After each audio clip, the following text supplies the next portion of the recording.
please, to Gospel of, just give me a second, let me get this thing organized.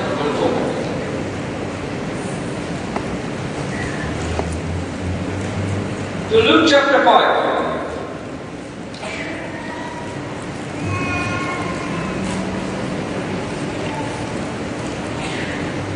Luke chapter 5. Read from verse 1 to verse 11, but the message predominantly is in verse number 11.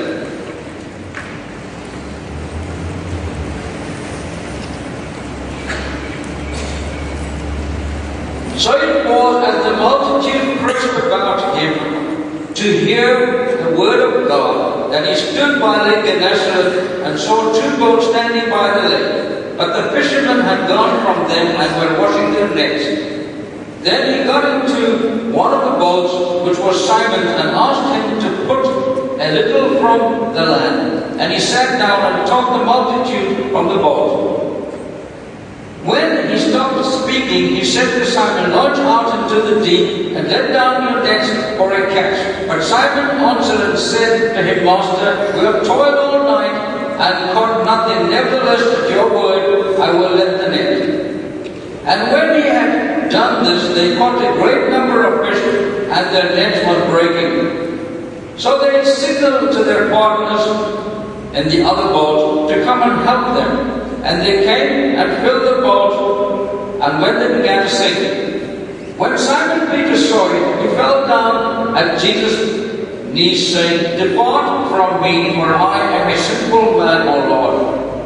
For he and all were with him were astonished at the catch which they had taken. So also were James and John, the sons of Zebedee, who were partners with Simon. And Jesus said to Simon, "Do not be afraid, from now on you will catch men." Verse 11. So when they had brought their boats to land, they forsook them and followed him.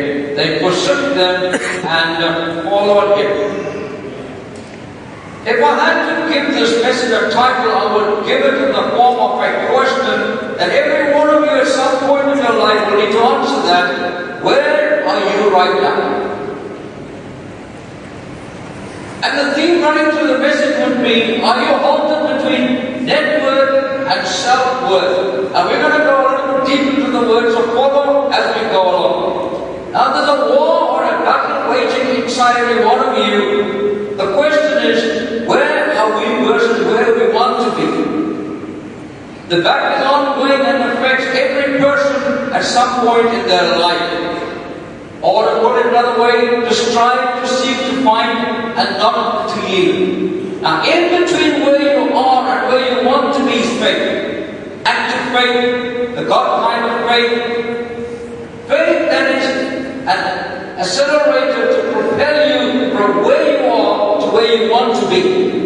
Active faith becomes your propelling or your transporting agent.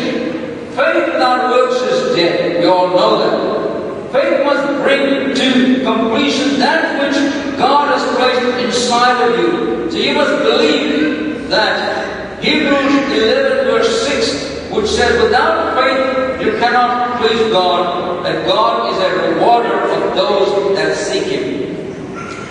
You must experience faith that is living, faith that motivates, faith that stretches your spiritual muscle, faith that will cause you to act like you have it already. Faith like a grain of a mustard seed in Matthew 17. You must walk in faith by 2 Corinthians 5. You must go to the door of faith as in Acts 14. Matthew 6 says, "O ye of little faith," and Romans 12 says, to every one of us is given a measure of faith. You have to know the limitations of your faith. And the best way for me to explain this to you is that take a piece of elastic and hold the end, left hand and right hand. And if you hold it, you will not know how taut it can be. Stretch that elastic and you will find quickly how much you can stretch it. You'll find the limitations of that elastic. And your faith is the same. If you don't work your faith, if you don't stretch it, faith, you will not know the limitations of your faith. So you need to stretch it. Hebrews 11 verse 1. That says, now faith is the substance of things hoped for, the evidence of things not seen. Now, you just sit for a while here. This is not a definition of faith. It's a perfect description of how faith works. Faith is an established conviction of things unseen. A certain expectation of future reward. Therefore you can say or call those things that be not as though they are. The word substance is a technical term as used in entitlements. It shows that we're standing under a legitimate claim of property through title deed. It shows validity. It's not faith. So that faith becomes the title deed of things hoped for. An assurance rest on God's promise. You've got to have God's promise to validate or to know what is going on in faith. The Bible speaks much about things about man and concerning yourself. Now, this is not arrogance on the part of a child of God. It's just what the Bible says. A God love is the basis for all things that are created. We know that Genesis 1 verse 1 tells us we are created. That rules out the possibility of evolution. Self-esteem is found in knowing that we are created in the image of God. Genesis 1 verse 26 tells you that. Self-esteem comes from the breath of God, now fresh, which God breathed into the nostrils of man, and man became a Zoa kind of being, or man became a living kind of being. So basically your life is not yours, your life belongs to God, because God breathed into you, now fresh, and you became a Zoa kind of being, or a God kind of being. Genesis 2 tells you that. Self-esteem, because we are created, the Bible says, a little lower than angels. Psalms 8 tells you that. Your self-esteem comes from knowing 1 Peter 2 verse 9 that says, you are a chosen generation, royal priesthood, a holy nation, a peculiar or a special kind of people. You are not just anybody that fell from the back of a truck. There are some things that God says about you. Sometimes our self-esteem or self-worth, we do not accept what the Word of God says. We are a people of faith and not moved by circumstances. We are not moved by sight. I don't have to see you to believe. I know you are sitting there. Now seeing is not believing. This may reduce your perception of who you are in Christ and what you can claim through His name. And the battle is ongoing. Where we are versus where we want to be. And this portion of Scripture is no different. Where are you? Where do you want to be? Where, I ask you a question. Where are you in your marriage? As a single person, a bachelor or a spinster, where are you in your aspirations? Where are you in your business? Where are you in your finances? Where are you in ministry? Sometimes we do not see ourselves to where we want to be. Circumstances might prevent us and we become victims of circumstances. The world system might crowd us in. We get choked in the system. And this may result in despair and failure. And we've seen that so many times. God does not create failures. The word failure is not in the dictionary or in the vocabulary of God. You can search through God's Wikipedia, you are not going to find a failure. But you must use failure as a stepping stone to success so that you don't make the same mistake again.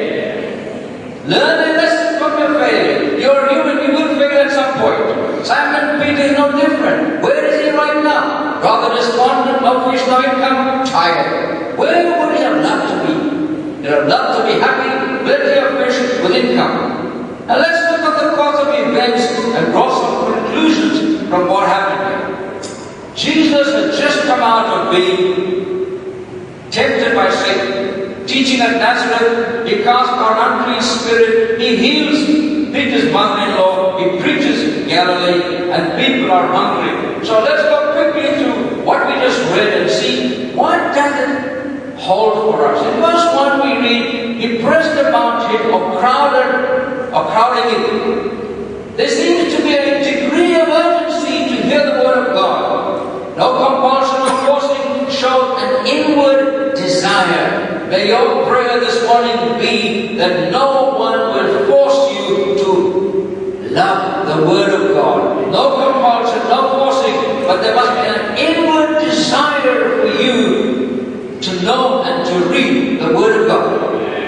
Verse 1 says Gennesaret, sometimes called the Sea of Galilee or Tiberias, a body of water no more than a lake, 34 kilometers by 21 kilometers, populated by cities like Capernaum and Bethsaida, a center of fishing industry.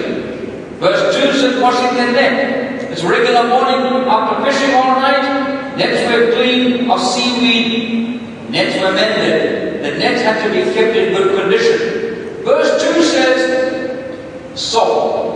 He saw with understanding and intense emotion. A mental picture is formed. The imagination is triggered. The seeing has purpose and intent.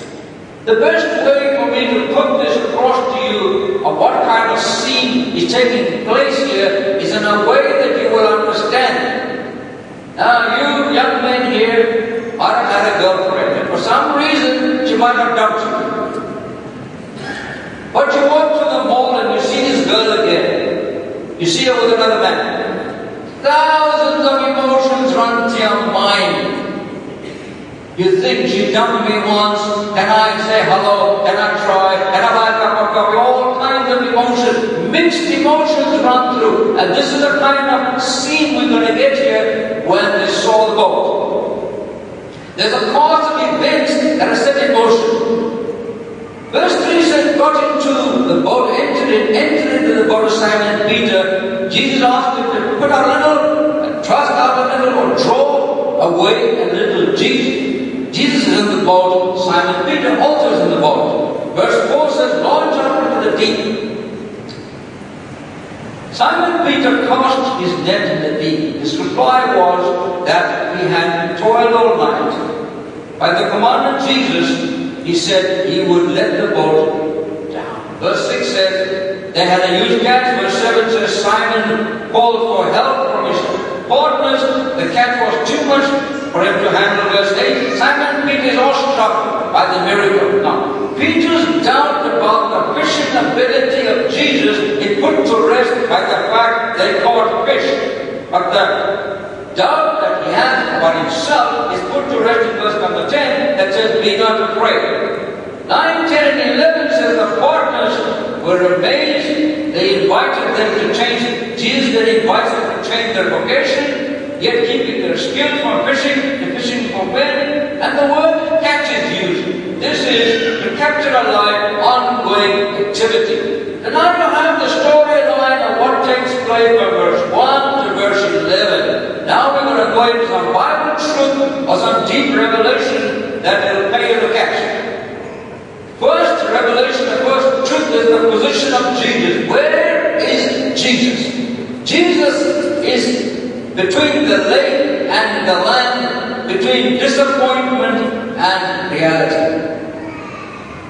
Between where Simon Peter would like to be and where Simon Peter is right now. Jesus is in the middle of the thought pattern of Simon. You can guess what those thought patterns are. There's a space, a lot of time, there's disappointment. Maybe you too are in the same situation, facing the same dilemma, disappointed because you are not where you want to be. You need to recognize the presence of Jesus. You need to recognize where Jesus is. He's standing between your disappointment and your reality, and you need to know that Jesus is right there. The second truth is the net and the boat. We're talking about Simon Peter, an experienced fisherman. But this time they caught nothing. Is it possible that there's something that perhaps Simon Peter does not know? Or does Simon Peter know everything? Do you know all there is to know about everything? You need to know about ministry and principle of the word. Seemingly this might be the answer Simon Peter would be given, judging from his knowledge of fishing. The boats were left and the fishermen left them at the water's edge. The boats were symbolic of failure. The very boat would return with fish, this time returned empty. The very thing they trusted had let them down. The fishing nets and the webbing is symbolic of the circumstances they were in. What were they? Disappointed? No fish? Futile labor. They were cleaning the net of seaweed and grass. That is all they caught. Seaweed and grass and no fish. Have you ever been in that situation? The very thing that you trusted had let you down. The very thing that you had placed your confidence in had let you down. And now you're sitting disappointed. You're cleaning and mending nets, trying to get rid of circumstances that added to your life. They mend the nets because of a hole that sometimes the fish would create in the net. Are you sitting and mending the nets of your life? And the more you mend it, the more things begin to escape through the net, and you don't seem to get to that position of stability in your life. Perhaps your business, perhaps your finances, your bankruptcy, your marriage, perhaps your relationship, perhaps your whole life is just tattered and in shambles. When you look at the boats in the net, do they remind you of failure? Where exactly has it come from? Many people have asked the question, people that commit suicide ask the question before that, where has it gone wrong? But Simon Peter, to put the boat out a little further and then launch into the deep, he had to put away his pride and put on the garment of humility. He was in the boat with Jesus. You may think your boat is being rocked. You may think that your boat will drown, but Jesus said, I will never leave you, nor forsake you. The third truth is he saw two boats. He sat down, and the Bible says Jesus sat down and got into Simon Peter's boat. He saw with intensity. Jesus saw an opportunity to demonstrate the power of belonging to God, to demonstrate the power of active faith. Jesus saw beyond the natural line of sight of Simon Peter. What did Jesus see? Where there was a problem, he saw a solution. Where there was disappointment, he saw an appointment. Let me remind you of the story of David and Goliath.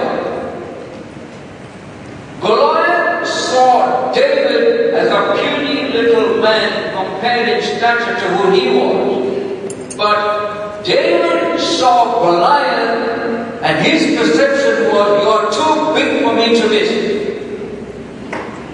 So when you look at your position, your problems, look at them the way David saw Goliath. You are too big for me to miss when I pray about my problem.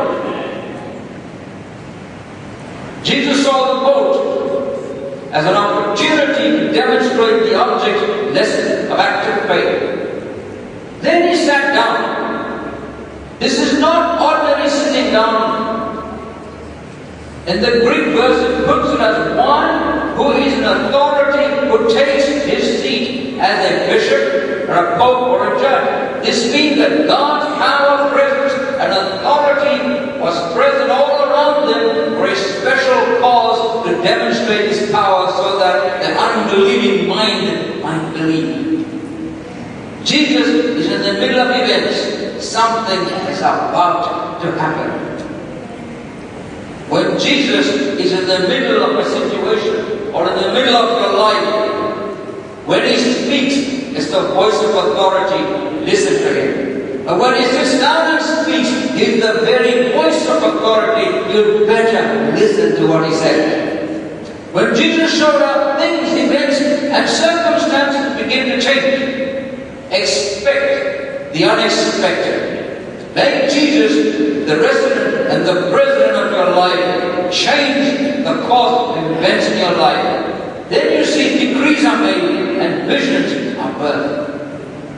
The fourth truth is launch out into the deep. To launch out into the deep has more an intense meaning than in English.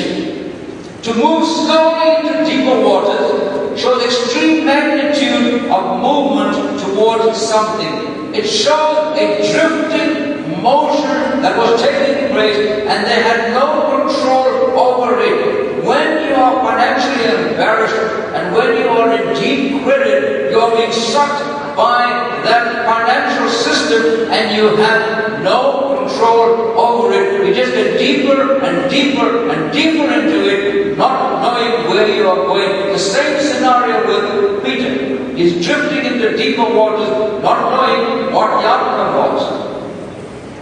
Why into deeper waters? The best time to fish during the night, Jesus came to surface, the fish came to surface and to feed.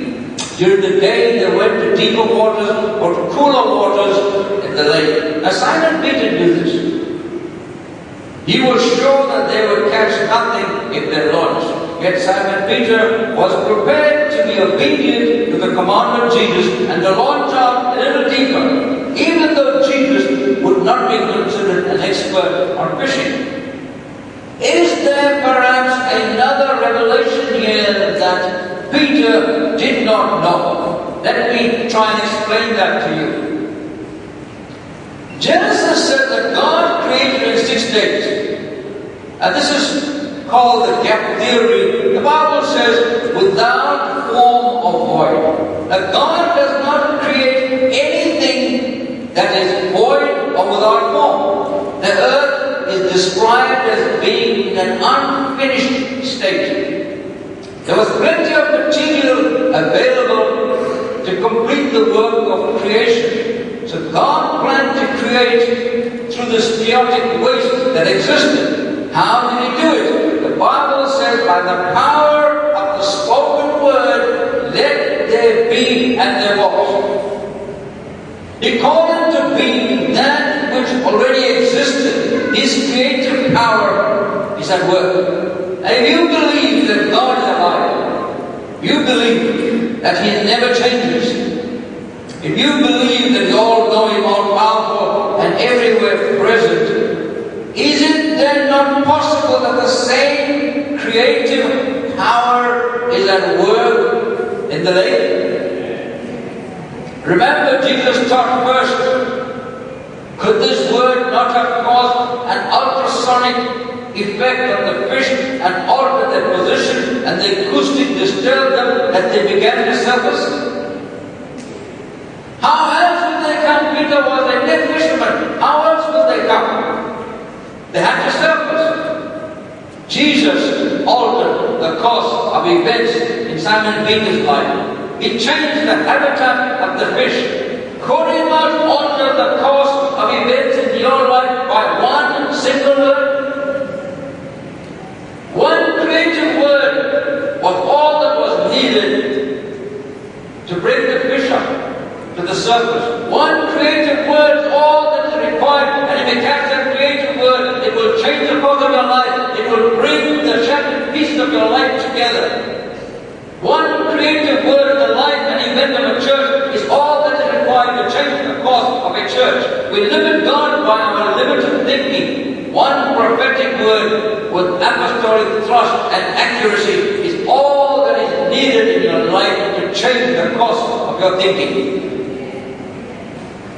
The fifth truth is when Jesus has stopped or left or finished speaking, this means that the one who speaks in place of authority, no interruptions, the orator has the podium. It was considered rude or ill-mannered to disturb an orator while in the process of delivering an oration. Remember, Jesus is speaking. Note, He is seated. Now He is the very voice of authority. The Bible doesn't say how long He spoke for, but it was without constraint. When He was finished, He gave the command to Simon Peter, launch out. And you know the story, they caught fish. 2 Chronicles 7 says, when Solomon had made an end of of finished praying, something happened in the temple. Fire came down from heaven, consumed the burnt offering and the sacrifice, then the glory filled the house. When he had finished praying, it wasn't a prayer like Mama, Papa, until they bless us for it no more. It was far more intense than that. When, no time constraint, when he had finished, something happened. The Bible doesn't say how long it took. No time to pray or constraint. But Solomon prayed until it was finished. Then something happened. The glory filled the temple. The Cyrus anointing teaches that you need to pray with accuracy, apostolic thrust, and a finishing mentality to pray until you get results. Most of you don't see results because you come to the brink of results and you stop praying. You don't have that breakthrough. You need to pray with trust that you come and you see and you push through. The Word of God in both the Greek and in Hebrew shows a completeness of thought of action. When the time was right, in the day of Solomon, the temple was filled with the glory of God. In the day of Simon Peter, the fish surfaced and a huge haul of fish was taken. In the day of Jesus, he said, "It is finished," that salvation should come to you and to me. Today, Jesus is still sitting and speaking. He's still the very voice of authority. So why don't you experience a miracle? Because of our rudeness, we interrupt the orator while delivering oration, and he does not complete his oration. Therefore, we don't see the miracle. We abort the miracle while in process. When your miracle is in motion, just follow the motion of the miracle. Let me repeat that. When your miracle is in motion, just follow the motion of your miracle. And the best thing for you to do is to pray quietly and don't question God. Because then you disturb the orator of delivering the oration. He does not tell you what he wants to tell you, and you have aborted your miracle on the brink of the miracle. The snakes follow him. The gift of fish was more than compensated for the futile work that had taken place. They knew Jesus, but now saw him in a new light. Simon is awestruck by this miracle. He feels his own insignificance in comparison to the greatness of Jesus. Simon Peter knows that Jesus cares for his everyday living. Jesus understands his routine. God is always interested in your everyday activity and decision. Don't make your decision first and then go to God to ratify your decision. Go to God first and then listen to what he says. Have you considered your option of making Jesus part of your everyday decision? The catch we know was good. Simon Peter was helped by his partners. It was a good economic proposition. Simon Peter and his partners in the Bible followed Jesus. The catch was good. We just said that. We established that. It's safe to say that this catch sustained them for a long time. This is the second call. There's no indication that Simon Peter had gone back to fishing after the call. What did this call mean to Simon Peter? What does it mean to you? Jesus will equip you and qualify you and place you from where you are to where you want to be, and He will sustain you. St. Augustine said, without God we cannot, without us God will not. The last truth, the seventh truth is seed faith. God multiplied your seed more than your need. Locked inside your seed is the heart of your blessing. And Jesus taught this in Matthew chapter 4. Now He illustrates this to a group of fishermen. The men had just planted their boat in the ministry of Jesus. They had given their greatest possession. Their boat became the platform from which the gospel was being preached. They served a great need that Jesus had at that moment. Jesus multiplied his gift to fulfill the greatest need at that moment. As a natural man, Simon Peter needed to sustain his livelihood as a commercial fisherman. And this need was fulfilled. Spiritual man, he wanted to know, to see that Jesus was really who he claims to be. And both these questions are fulfilled in the minds of Peter. Now, Mark chapter 6, verse 30 onwards, we read about feeding the multitude with 5 barley loaves and 2 fish. Now, barley loaf is the cheapest kind of bread. It's a hard bread.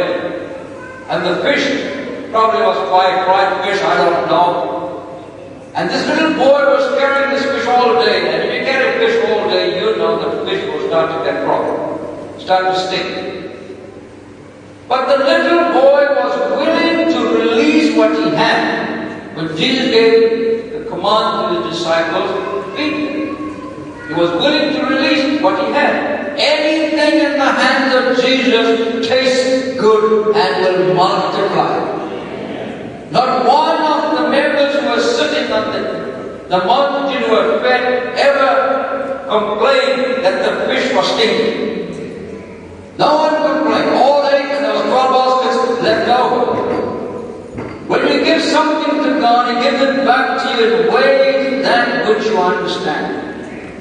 Don't have a closed fist when you give to God. He's going to give it back exactly how you gave it. He will give it back to you, pressed down and shaken up together in ways you never considered. Have you considered giving your life to Jesus? Have you considered giving your finances to Him? Your business, your marriage partners? If it's shattered, He'll fix it. If it's good, He'll make it better. So either way, you don't lose. Have you considered Simon Peter gave his loved position, his boat, his livelihood was his boat. It represented this time his failure because he caught no fish. What can you give to Jesus today? Give Him your life that cost you something. Don't give Jesus something that doesn't cost you. It cost heaven, the very pride of heaven, Jesus. It cost God something. So don't give something that doesn't cost you anything.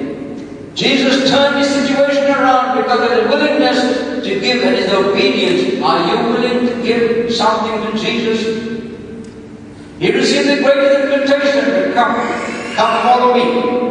Simon had weighed the option of net worth versus self-worth. He had to answer the question, where am I now versus where do I want to be? I think every one of you needs to answer the question, where am I now versus where do I want to be? Am I now doing what I want to do? Am I now where God wants me to be? And verse 11, if you read in the closing argument of that 11 verses, verse 11 says, and they pushed and followed Him. Are you prepared to follow Jesus? How are you prepared to follow Jesus? You say, well, Jesus, I'm going to follow you, but not my finances. Well, I'm going to follow you, but not my business. Well, I'm going to follow you, but not my wife and children. How are you going to follow this? The Bible says they forsook all. And they followed Jesus. When Jesus tells you, put a little deeper, put out a little deeper, are you going to question His ability, or are you just going to put out a little deeper? If you are willing to listen to the commands of Jesus, it may just be that you've never traveled that deep waters before. But remember, Jesus is in the boat with you. Even though the boat capsizes, He will not let you drown. If you can alter the life of Peter, if you can alter the life of the fish by just one word, and the fish surface, one word in your life can alter the course of your living. One word in your life can alter from where you are to where you want to be. I don't know where you are this morning. Each one has to evaluate yourself and see just where you are. I don't know where you are. So would you bow your heads for a few moments? This morning I don't know where you are. I don't know what needs fixing. I don't know what is shattered. I don't know what's in shambles. I don't know what broken in pieces. You know. It's you and God. But if there is something that needs fixing, then I know Jesus is here to fix it. Jesus specializes in spare parts and fixing things that are broken. And if you say, well, I'm tired of my life, I'm sitting here not knowing what to do, then, dear friend, would like to pray for you.